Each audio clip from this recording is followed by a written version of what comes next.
ನಿಮ್ಮ ಹೆಸರು C, G ಅಥವಾ ಎಲ್ ಅಕ್ಷರದಿಂದ ಪ್ರಾರಂಭ ಆಗ್ತಾ ಇದ್ರೆ ಈ ವಿಡಿಯೋ ನಿಮಗೋಸ್ಕರ. ನೀವು ಜ್ಞಾನವನ್ನ ಪ್ರೀತಿಸ್ತೀರಿ ಹಾಗೂ ಅಧ್ಯಯನವನ್ನ ಮಾಡೋದು ಇಷ್ಟಪಡ್ತಾ ಇರ್ತೀರಿ. ನೀವು ಯಾವುದನ್ನು ಕೂಡ ಪ್ರಶ್ನೆ ಮಾಡದೆ ಒಪ್ಕೊಳ್ಳೋದಿಲ್ಲ.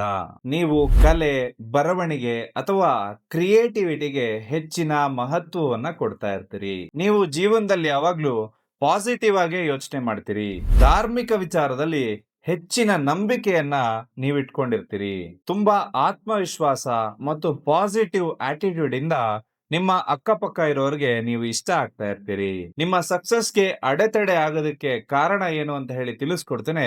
ಈ ರೀಲ್ ಕಳೆದೋಗೋದಕ್ಕಿಂತ ಮುಂಚೆ ವಿಡಿಯೋನ ಸೇವ್ ಮಾಡಿಕೊಂಡು ನಮ್ಮ ಪೇಜ್ ನ ಫಾಲೋ ಮಾಡ್ಕೊಳ್ಳಿ. ಈ ಅಕ್ಷರಗಳ ಅಧಿಪತಿ ಗುರು ಬೃಹಸ್ಪತಿ ಆಗಿರೋದ್ರಿಂದ ನೀವು ರಾಯರ ಅಥವಾ ಸಾಯಿಬಾಬರ ಆರಾಧನೆ ಮಾಡಬೇಕು. ನಿಮ್ಮ ಹೆಸರನ್ನ ಟೋಟಲ್ ಮಾಡುವಾಗ ಬರುವ ಸಂಖ್ಯೆ ನಿಮ್ಮ ಡೇಟ್ ಆಫ್ ಬರ್ತ್ಗೆ ಮ್ಯಾಚ್ ಆದಾಗ ಮಾತ್ರ ನೀವು ಸಕ್ಸಸ್ ಆಗೋದಕ್ಕೆ ಸಾಧ್ಯ. ನಿಮ್ಮ ಹೆಸರನ್ನ ಟೋಟಲ್ ಮಾಡುವಾಗ ಬರುವ ಸಂಖ್ಯೆ ನಿಮ್ಮ ಡೇಟ್ ಆಫ್ ಬರ್ತ್ಗೆ ಮ್ಯಾಚ್ ಆದಾಗ ನೀವು ಕೂಡ ಜೀವನದಲ್ಲಿ ಸಕ್ಸಸ್ ಆಗ್ತೀರಿ. ನಿಮ್ಮ ಹೆಸರನ್ನ ಕಮೆಂಟ್ ಸೆಕ್ಷನ್ ಅಲ್ಲಿ ತಿಳಿಸ್ಕೊಡಿ. ಇನ್ನಷ್ಟು ಪರಿಹಾರಗಳನ್ನ ನಾನ್ ನಿಮಗ್ ಕಳಿಸ್ಕೊಡ್ತೇನೆ.